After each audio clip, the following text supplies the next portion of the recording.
हे बघा, ज्याने कोणी अशा पद्धतीचं कृत्य केलं आहे ते निषेधात्मक आहे आणि यावरती पोलिसांनी कठोर कारवाई करावी, त्या गुन्हेगाराला शोधावा अशी मागणी शिवसेनेतर्फे आम्ही या ठिकाणी करीत आहोत आणि पोलीस त्याचा शोध घेत आहेत.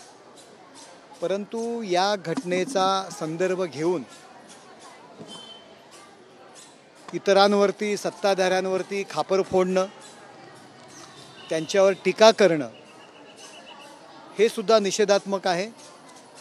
जी व्यक्ती कधीही राजकारणात नव्हती, राजकारणाशी संबंधित नव्हती, त्यांचा आधार घेऊन राजकारण करणं, विरोधकांवर टीका करणं अत्यंत खेदजनक बाब आहे आणि अत्यंत दुर्भाग्यपूर्ण अशी बाब आहे.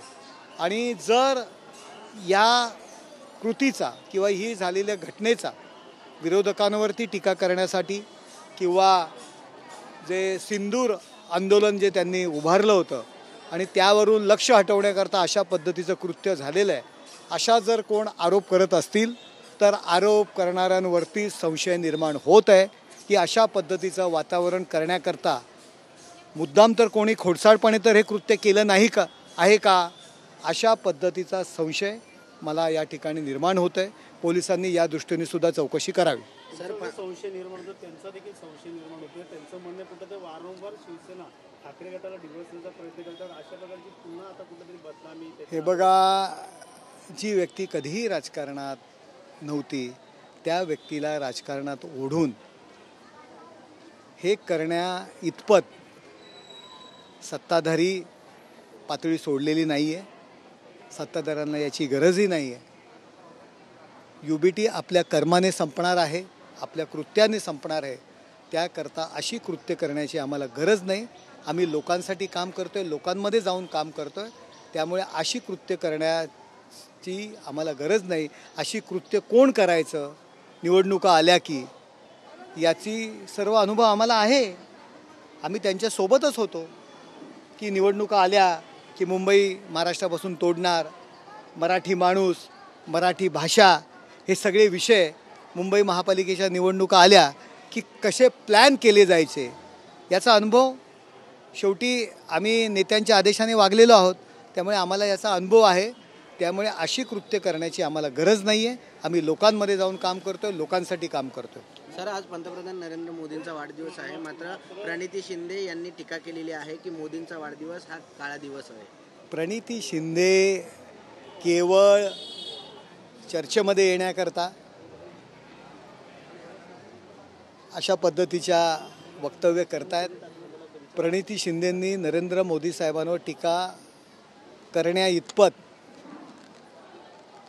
आपली प्रगती झालेली आहे का, आपण त्या योग्यतेचे आहात का, याचा तेवढा अभ्यास करावा की ज्या व्यक्तीकरता देशच सोडा तर परदेशातही त्या व्यक्तीला जो सन्मान आहे, मान आहे आणि आपल्या देशाची जी काही प्रगती झालेली आहे, की जो काळे दिवस जे देशाला आले होते त्यामध्ये प्रकाश देण्याचं काम नरेंद्र मोदी साहेबांच्या नेतृत्वाने केलेलं आहे. त्यामुळे प्रणिती शिंदे यांनी आपली योग्यता तपासावी आणि त्यानंतरच माननीय नरेंद्र मोदी साहेबांवरती टीका करावी.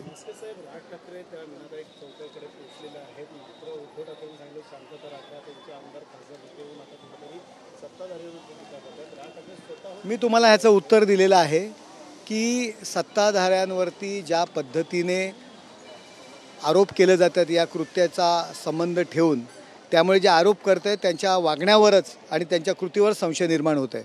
काल एकनाथ शिंदे यांनी मुंबईमध्ये माजी नगरसेवकांची बैठक घेतलेली आहे. निवडणुकीला लागा असे एकनाथ शिंदेंनी सांगितलं आहे. ठाण्यामध्ये कशा पद्धतीने निवडणुकीचे रंजनाचे पूर्ण होणार? ठाण्यामध्ये आपण पाहताय की शिवसेना 24 आवर्स काम करत असते. 365 दिवस 24/7 आमचे नगरसेवक, आमचे पदाधिकारी, आमचे कार्यकर्ते लोकांच्या सेवेसाठी असतात. आणि ऑलरेडी कधीही निवडणुका लागल्या, आत्ता निवडणुका लागल्या म्हणूनच आम्ही काम करतो आहे असं नाही. 365 दिवस शिवसेना या ठिकाणी कार्यरत असते आणि ऑलरेडी ते सर्व कामाला लागलेले आहेत. सर, नरेंद्र मोदी माझे दुश्मन नाहीत, पण ते ज्याप्रमाणे शिवसेना संपवायला निघाले ते विसरणार नसल्याचं उद्धव ठाकरे म्हणालेले आहेत. शिवसेना कोण संपवत आहे? शिवसेना कधीच संपणार नाही. एकनाथ शिंदे साहेबांनी हा शिवसेनेचा झेंडा खांद्यावर घेतलेला आहे आणि ते पुढे मार्गक्रमण करत आहेत. 80 जागा लढून 60 जागा आमच्या निवडून आणलेल्या आहेत. UBT हे संपत चाललेलं आहे. उद्धव ठाकरे यांचं नेतृत्व संपत चाललेलं आहे. हे त्यांनी मान्य करावं.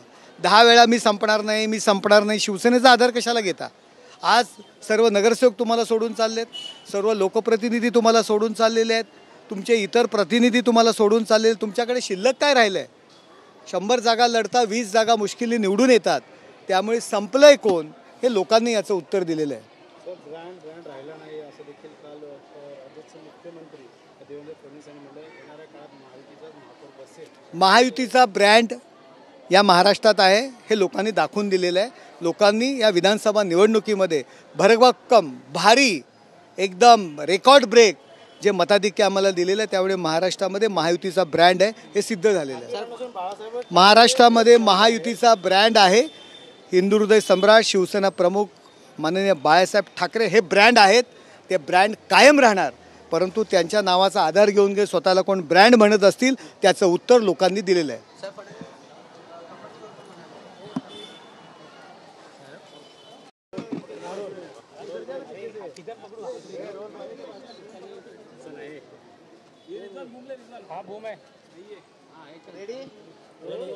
सर, काल मुख्यमंत्र्यांनी उद्धव ठाकरेंवर पहिली जहरी टीका केलेली आहे. कफन चोर असा त्यांनी उल्लेख केलेला आहे. तुम्ही कोविडचे अनेक कारनामे त्यांच्याबद्दल सांगितले. हे बघा, मी कफन चोर नाही म्हणणार.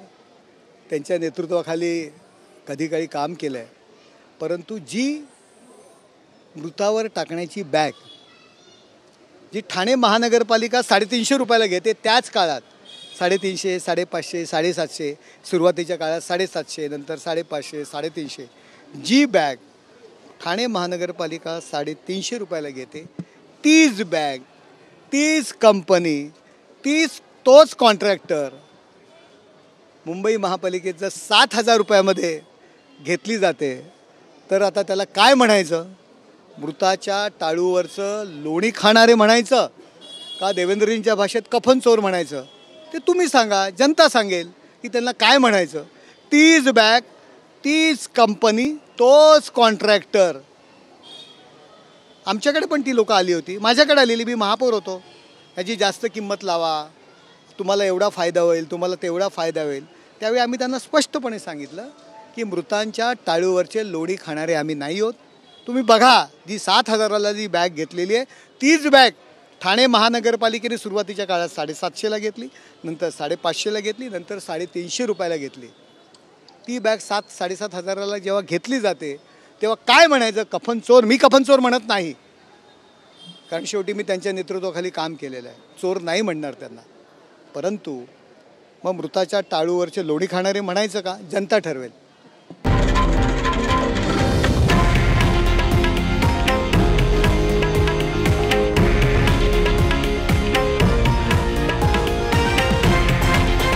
हे आहे देशातील नंबर 1 न्यूज नेटवर्क आणि आपण पाहत आहात TV9 मराठी, एकमेव.